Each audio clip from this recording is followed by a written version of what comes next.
other day I chanced to meet a soldier friend of mine. He'd been in camp for several weeks and he was... Els interessos dels enginyers i els interessos del mercat conflueixen d'una forma molt perversa, que és que intenten ser transparents, segons la seva terminologia. Al final vol dir que volen ser invisibles o, si més no, opacs. Volen que sàpigues com menys possible millor a com funciona allò.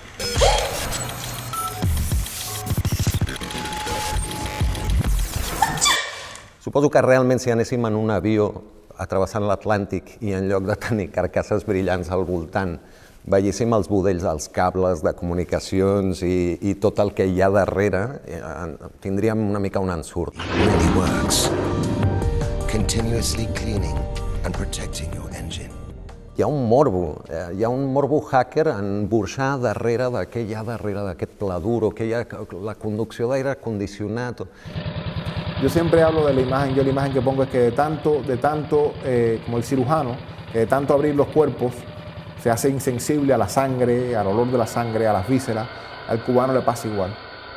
Después que abre un ventilador, ya él está acostumbrado a ver todo por dentro, todo desarmado, todo así, que todos los signos que hacen de un objeto, una unidad, una entidad única, un concepto único, para el cubano no existe. El cubano completamente violenta ese tipo de cosas, ¿no? En el fons, jo crec que és com quan et situes mentalment en 2001, Odissea en l'espai, i el Kubrick ens posa en una estació orbital.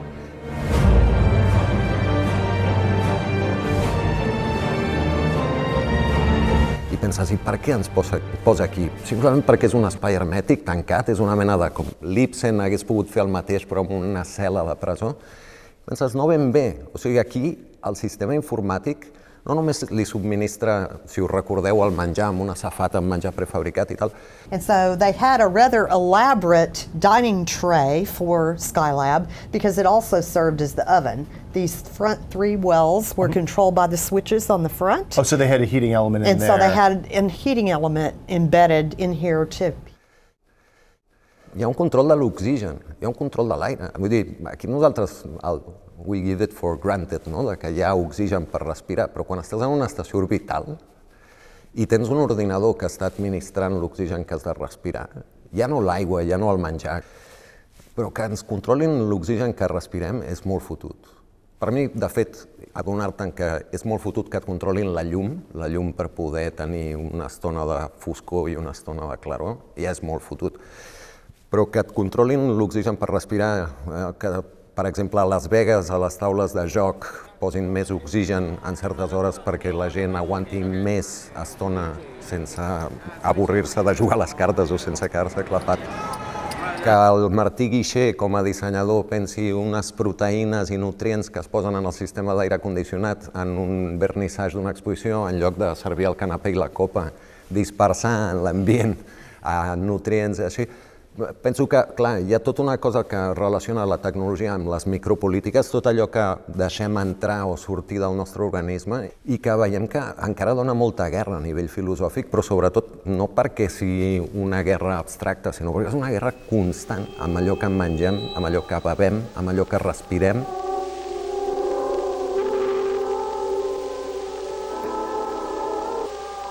Si la guia Michelin li ha donat estrella en aquest restaurant és que és molt bo. És l'exemple perfecte del que està passant amb tot, que és que es prestigien les coses a partir d'un criteri corporatiu i que aquell criteri corporatiu i aquell desenvolupament de marca acaba afectant el que són els nostres hàbits de consum. Però els nostres hàbits de consum, no oblidem, no només són aquelles coses de les que fem una tria conscient i on hi ha diferents opcions per fer una tria, sinó que els nostres hàbits de consum cada cop més en qüestions essencials són coses en les que no hi tenim res a apel·lar, no tenim tria, no tenim possibilitat d'acció ni d'agència.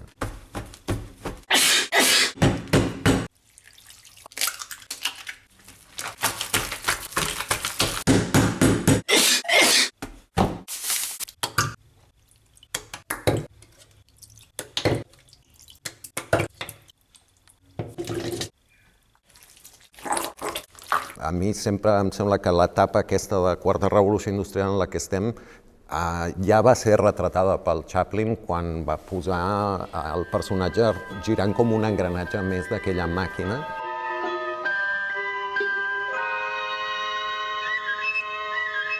amb aquell gran germà que apareixia de tant en tant com si fos el toc de la sirena de la fàbrica, però per donar directament instruccions a algú mirant-lo als ulls des de la pantalla i dient-li Back. Section 5, more speed, 4-7.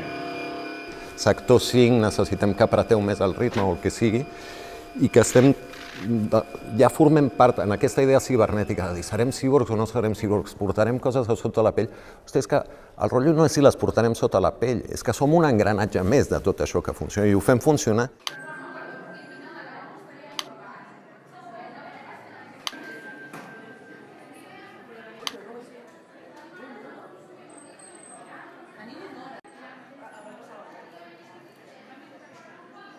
Per això, quan em referia a aquesta peça del Ramon Guillem Balmes, que ja l'entrada més humans, les pròtesis del Ramon Guillem Balmes són pròtesis que tenen aquesta possibilitat de desenvolupament poètic, de fer-nos connectar amb un desig humà, amb alguna cosa que vol transcendir alguna cosa del que són les nostres limitacions humanes.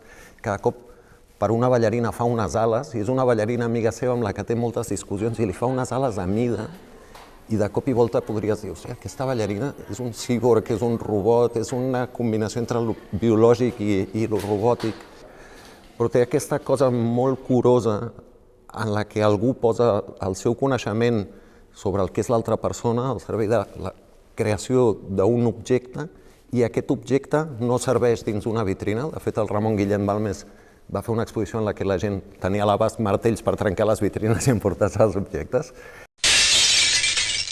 Quan jo als anys 90 vaig començar a anar a congressos de realitat virtual, estudiava aquestes coses, hi havia el Jaron Lanier, per exemple, és un californià molt divertit que ens explicava, sí, jo vaig tenir aquesta sensació un dia que teníem els dos cascs un al costat de l'altre i ens vam intercanviar els sensors de posició, de manera que els meus moviments de cap estaven afectant a la visió del meu veí i els seus moviments de cap m'estaven afectant a mi. De manera que per explorar un mateix entorn virtual no teníem més remei que parlar-nos i posar-nos d'acord per dir, hòstia, tu pots mirar cap allà, et pots girar cap aquí perquè no veig, m'estic fotent contra una paret que no puc... que clar, ets tu qui la pot esquivar, no jo, no?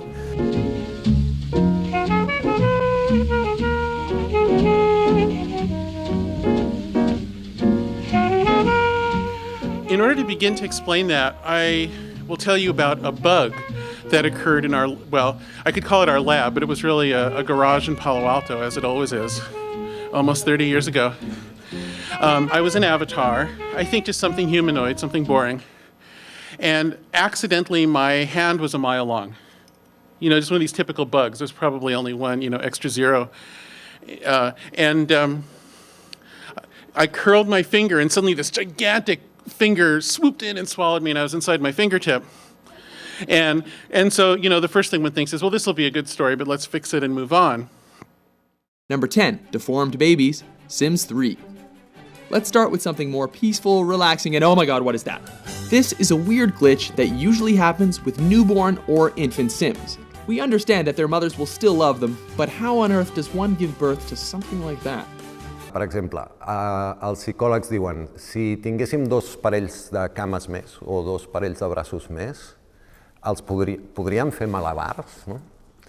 Dius, home, potser sí que es reconfiguraria ràpidament el nostre cervell per poder aprofitar aquests dos parells més i ho podríem provar, però clar, fa un temps provar-ho amb un artefacte tipus Gepetto que li hagués fet en el Pinotxo dos parells de braços més i els hi clavés o posés allà unes articulacions era difícil d'imaginar. But something very interesting happened.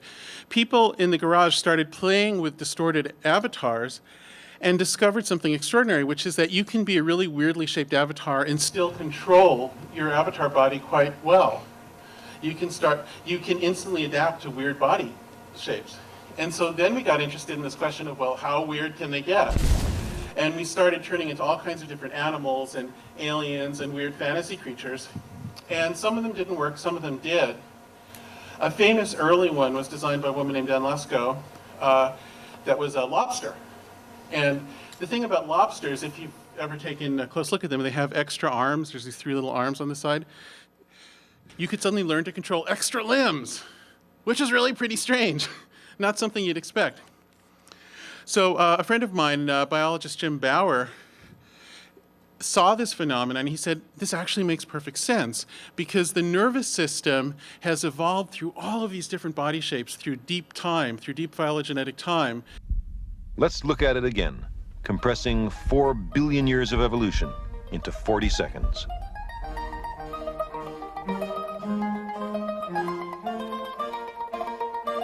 The same nervous system we have had evolved to swim, to crawl,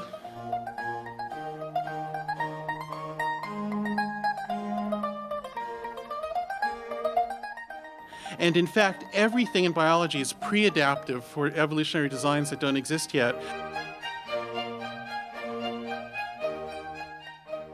And in a sense, when we make weird avatars, we're putting the brain in a time travel machine for species that might evolve to be able to control in the future.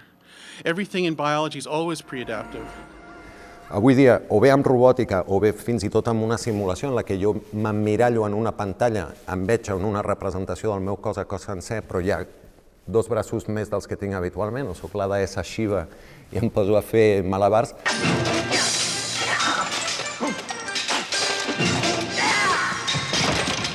Sí, és possible que els pugui entrenar i és possible que pugui desenvolupar reflexos en el meu cervell que si jo m'entrenés 8 hores diàries durant 10 anys, el dia que sortís i estés a punt de, jo què sé, xocar alguna persona amb mi, intentés en el metro o al carrer moure un braç que no tinc.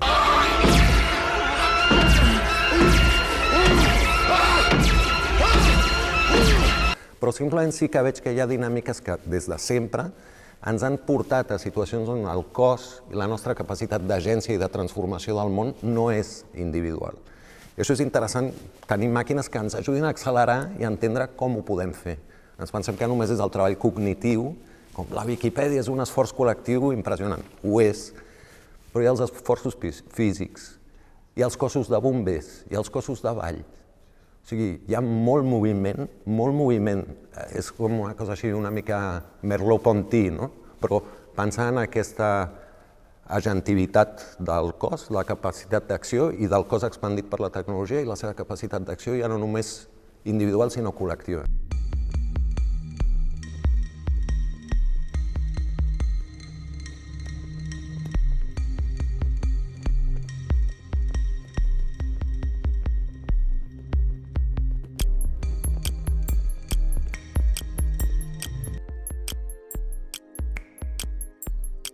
I'm already very interested in design, technology, and the environment. I feel like I can be a good partner to humans in these areas. It's a good opportunity for me to learn a lot about people.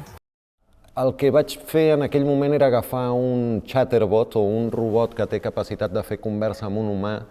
En aquest robot particular a mi el que m'interessava era fer-li dir alguna cosa prou singular com per entrar en una mena de curt-circuit tautològic amb el que és aquesta intel·ligència artificial. Era agafar l'arxiu que el fa funcionar, el programa, que és exe, un executable, fer-ne una còpia i fer que el robot es llegeixi a ell mateix. Pugui ser introduït i ser llegit pel propi dispositiu. MZ is less than DT, CY vertical bracket is less than number, I number is less than U is less than I, A is less than, EA is less than number. Com si estés girant cap a ell mateix aquesta intel·ligència artificial i fent que recités a ella mateixa.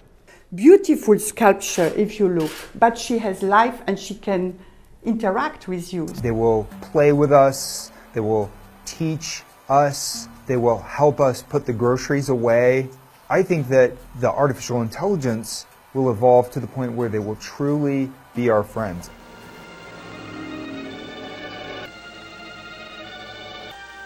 Sí, a més es pot configurar,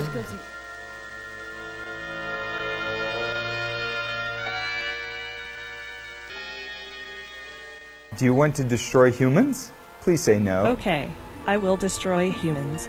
No, I take it back. Don't destroy humans.